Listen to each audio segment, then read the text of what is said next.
Hello everyone, and good morning. Got your attention? Cool, good morning, back. Alright, so for starters, I'd like to ask everybody to stand up, because it's early in the morning. Put your laptops down, stand up. Yawn a bit, stretch your arms, stuff like that. Okay, now I'd like all non-coders to sit down. So if you've ever written Python code for Plone, keep standing up. Cool, everybody's still standing up, so you actually read the description of the talk. So keep standing up if you know from the top of your head from where to import getTool by name. Really? I don't. Okay? About half. Keep standing up if you know exactly from where to get site root object. Okay, that 20% maybe? And then keep standing up if you know the exact command to move or copy a content programmatically. That manage underscore cut objects and then pass it manage underscore paste objects, stuff like that. So, sending an email with exact parameters, like the order of the parameters, and we're down to only a couple of people, and this is what my talk is all about. So please sit down. Yeah. Hope this got you started up. So yeah, I'm Nejc, and this is a story about how Plone development went to a dark place and what we're doing to bringing it back. So, to start off with a bit of context, I started with Plone in 2006. With Garbas, we did a student workshop to do a portal for our student organization, and we were using Plone 2.5, and in a week we came really far and life was really good. Then a couple of years later, more into the development, the site actually went up in 2009. So ESTEC is an electrical engineering students organization in Europe, and we have several thousand members and several events per year, and then the idea was that students would apply to these events through the site and then get confirmations and stuff like that. And we did that with Plone 3. So like I said, we had almost 3,000 electrical engineering students, and we had a couple of this week-long Plone workshops with, I don't know, 50, 60 participants, learning Plone and using Plone for a week. And then out of this 2,500 students, the number of new contributors we got to the EC.NET project and so into Plone is 2. It's like less than 0.1% of the students studying electrical engineering and computer science. We got less than 0.1% that actually stayed in Plone and in EC.NET Plone integration project. And the main reason was this. We switched to Plone 3 during development and then just killed our momentum completely, and everybody just got sad and ran away. Plone 3 for us made it impossible to train, to write docs for, and to stay productive and keep our students, our developers happy. Now with Plone 4, a lot of things improved.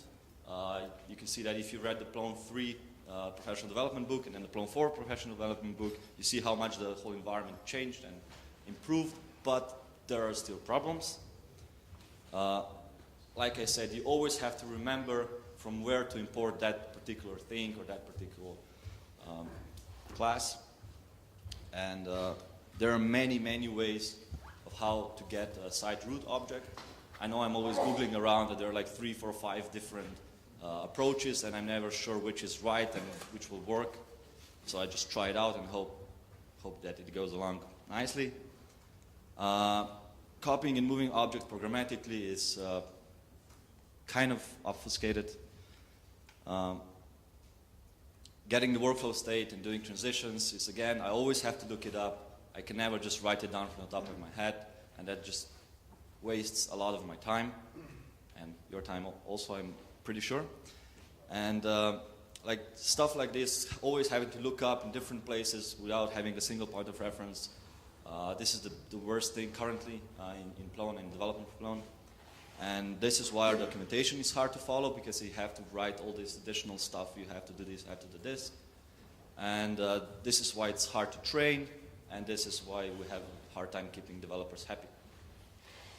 So, enter Plone.api. A simple API built for humans wishing to develop with Plone. So for guys like me and you. The Plone API, like the whole idea, the whole initiative started in the Plone Konferenz in Munich.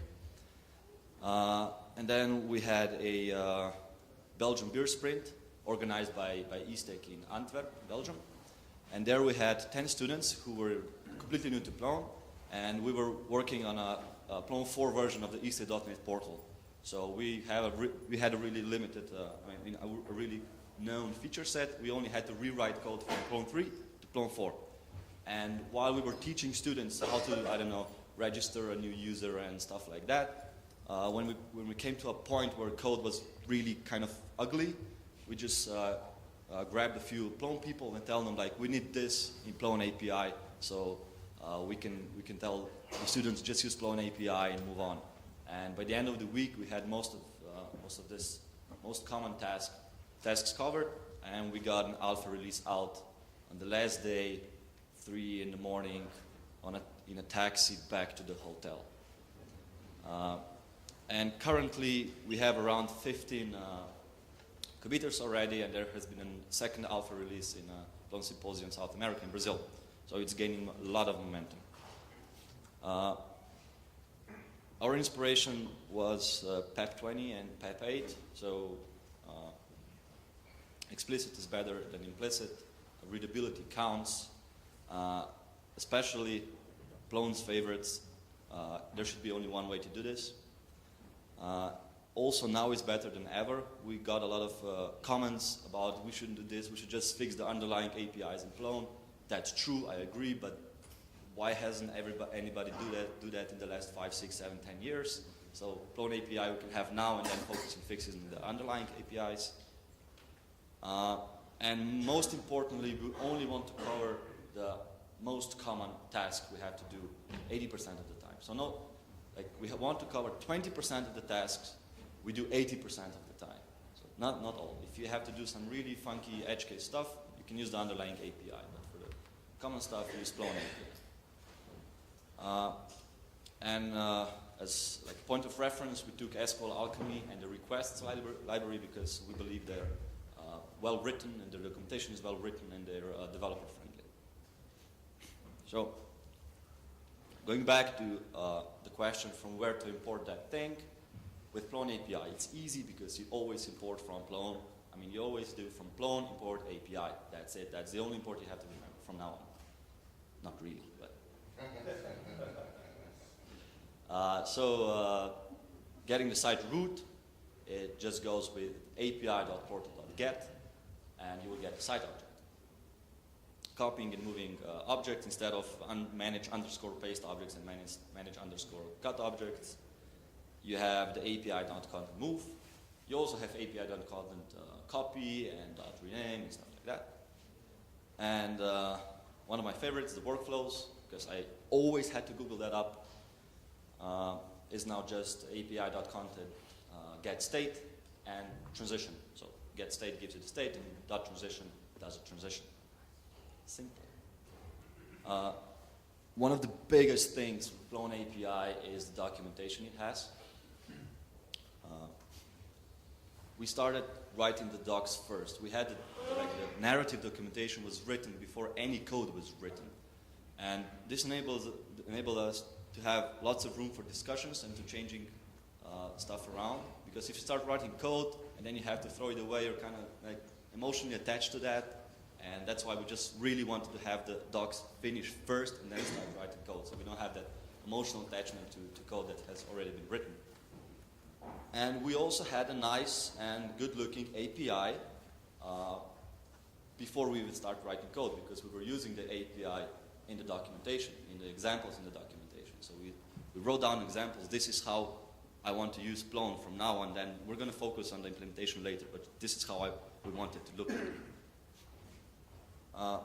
So, like I said, Plone API comes with narrative documentation, meaning that it's written in a way that guides you through some common use cases of how you would use the Plone API, but does not cover all the edge cases to keep the text simple. However, if you click on one of those links where it says which method you can use, you're taken to a full specs API documentation where you have all the parameters and all the edge cases described, all the return values, exceptions, stuff like that. So you then have the full thing. And the important thing is also that in this full specs documentation, the actual docs are pulled from the code every time on every new commit. So they're always up to date. They don't get just outdated and 2 years old and not really relevant anymore, because they get actually pulled from the code, from the document, from the comments in the code. And they also include examples back to the narrative documentation. Yeah, Plone API is tested. We have about 95% test coverage for the Alpha 2 release. Currently it's a bit lower because I was moving some stuff around, and hopefully we can get this percentage up back to 95-ish% during the sprint this weekend.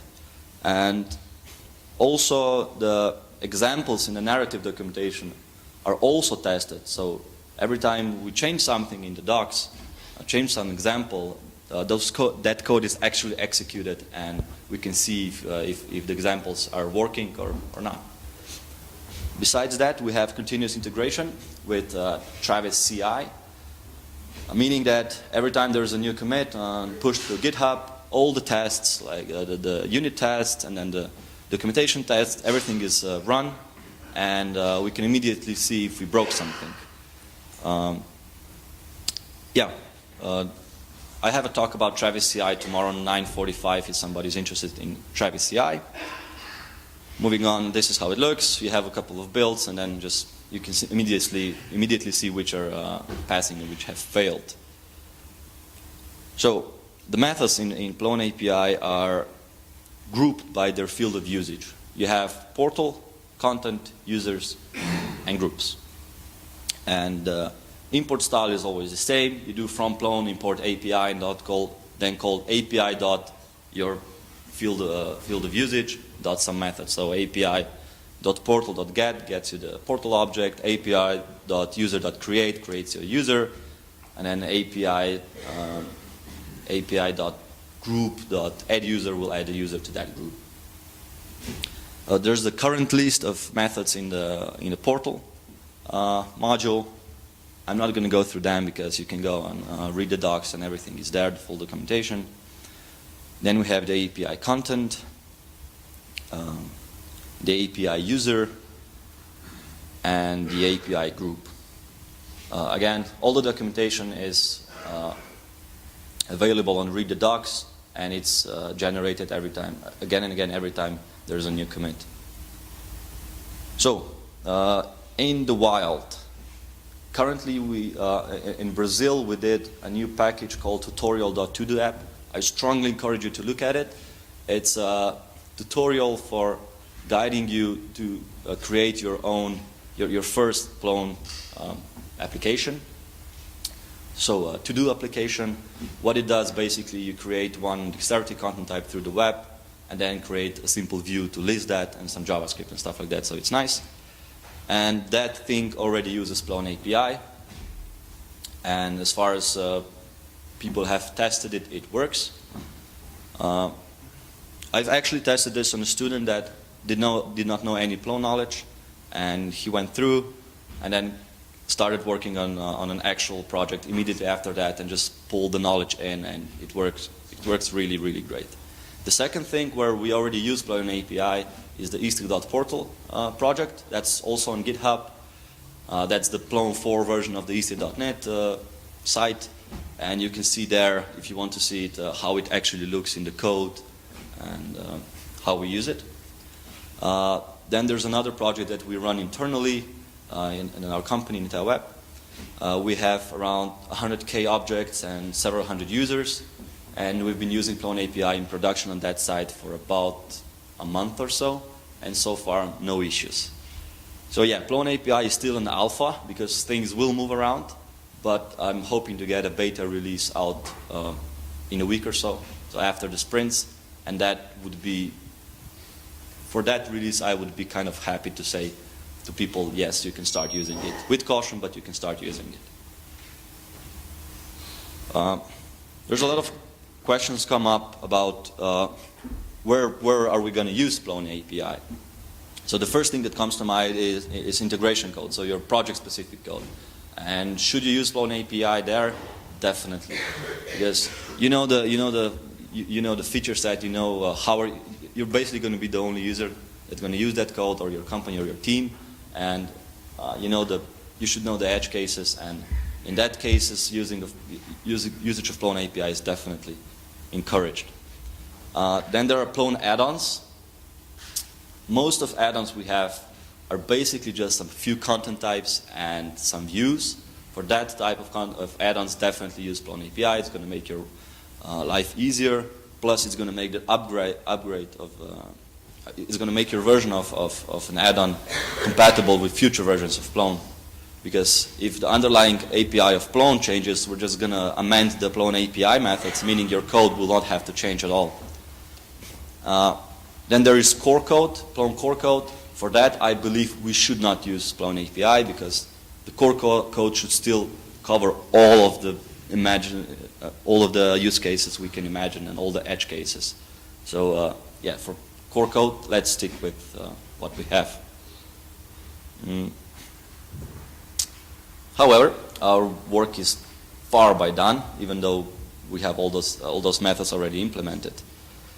And some of the features you can expect in the future, hopefully near future.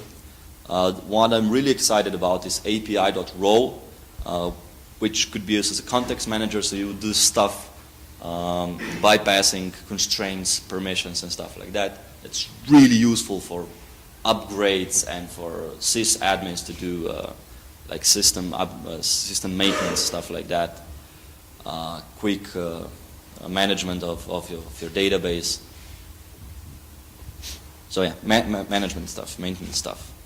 And this is also really useful in tests because you can just say for this role, does this happen? For this role, does this happen?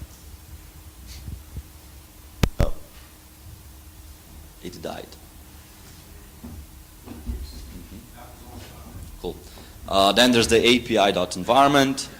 Those are just ideas. Please feel free to comment on them. We want to have like .debug mode and .test mode, so you can again have code that depends on whether you're running in debug or not. And then Plone version and Zope version. This is useful for dependency. Like if I'm running Plone 4.1, I want this code. If I'm running Plone 5, I want this code. Because now it's kind of a hacky, and again you have to look how do I do that. Then the broken objects. We currently have, I think, 10 different collective so yeah. We have a lot of packages on PyPy that deal with cleaning up persistent objects and utilities and interfaces, and hopefully we can then just merge all of that work into one Plone API method or a couple of Plone API methods, and making our sysadmins happier, especially those that are not really familiar with Plone but have to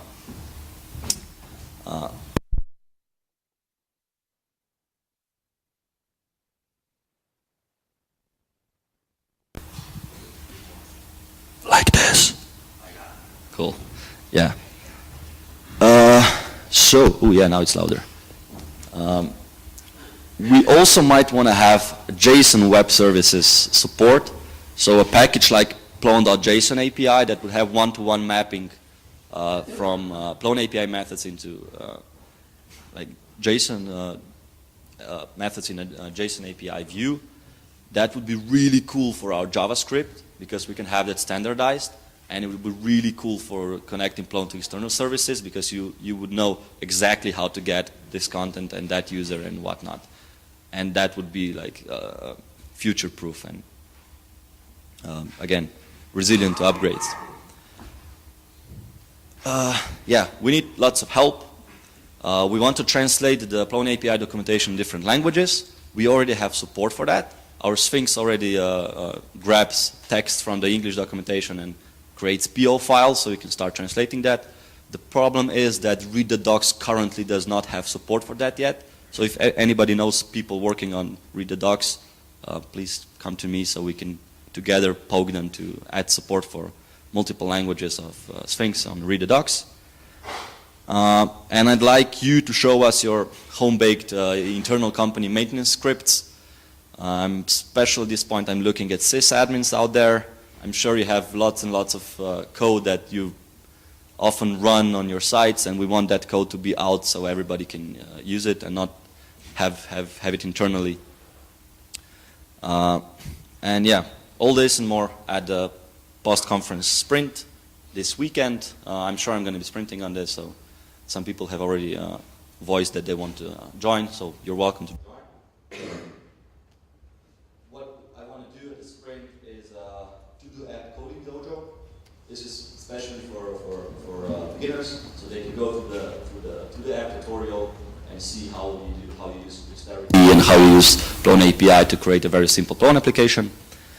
There are about 5 or 6 methods in Plone API that are not implemented yet. And I want to get those done, because that's kind of a prerequisite for a beta release. And we want to get the test coverage back up, because it's currently a bit lower, and then maybe even higher. And if there are some native speakers, native English speakers that are really good in writing and could go through our narrative tags, that would be really cool, because it's now somewhat boring to read and could use some love. And then after the sprint, I want to get the beta release out. Yeah, so imagine if someday Plone API is used in like most integration code and most add-ons, and imagine that we could have a non-suicidal learning curve.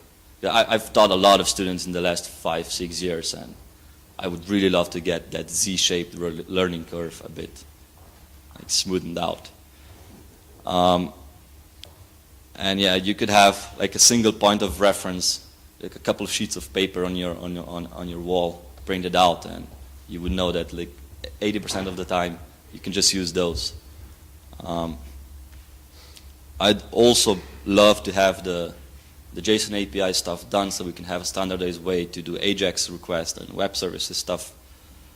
And also, like I said before, if your code only uses Plone API, and and it works in Plone 4.2, and then let's say Plone 5 comes out, we're gonna make the Plone API code, the methods work with both Plone 4.2 and both Plone 5. So your add-on code will stay completely the same, because the Plone API methods will be smart enough to know which version you're using and how it should deal with that. So that will make our upgrades even easier. Plone migration story is actually pretty good for core project, but where you're always stuck are the add-ons. And with Plone API, we can get also that add-ons upgrade story much easier, and then like the whole upgrade story would be slashed time-wise. Yeah, let's start dreaming the dream. Crying over how Plone is hard is not going to get anyone anywhere. And you have to fight for your rights as a developer. Seriously, like it's up to you. Like, there's a sprint, and come and help us out. Give feedback. Give us your scripts, your internal scripts, and maybe we can use that to then help everybody else. If not anything else, just download Plone API, give it a spin on your staging or development environment, not in production, please, yet. Yeah, and just try it out and see if it works. See if it works for you. If it works for you, and how would you make? Then tell us if you have any feedback. That's it. Thank you.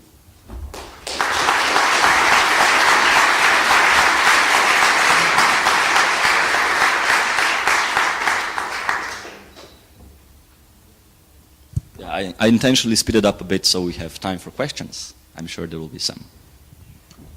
Why not fit the Plone API to Plone version so that you don't soil the code in Plone API with multiple ways of doing things, while if it's a blueprint for how to do things well? Yeah. So the question was, are we going to have Plone API pinned to a certain Plone version and not have the API methods decide which, check which?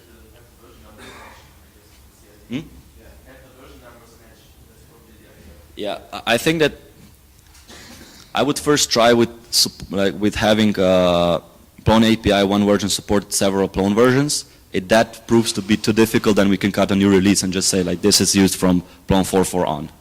But like for starters, I think it should be possible to cover several Plone releases, at least this point releases. Yeah, but as a how-to for new developers, Mm-hmm. isn't it more complex to have all the structures in to support several Plone versions instead of have no way to do that in Plone 4.2, for instance? But Just, yeah. for new developers, just consuming the API, it's going to be it's the same whether we support 2, 3, or just one version of Plone, because the underlying code that the consumer does not see has the support for multiple versions. Yeah, but it doesn't have the learning. It's not meant to also teach you that bit to guide it Okay, further. valid point. Yeah. I was just going to help try to Ah, fix it. cool. Yeah. I just want to suggest that this successful API, Plone API code will inevitably move into core Mhm. with packages, and I suggest we shouldn't be scared of that, but we should plan for it. Okay.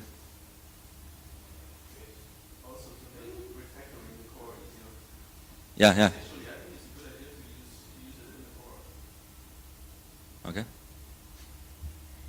Yeah, it's in one way I would, in the other way I'm not sure if there's a single person that knows all of the possible use cases that we support, and then we might cut someone out with that.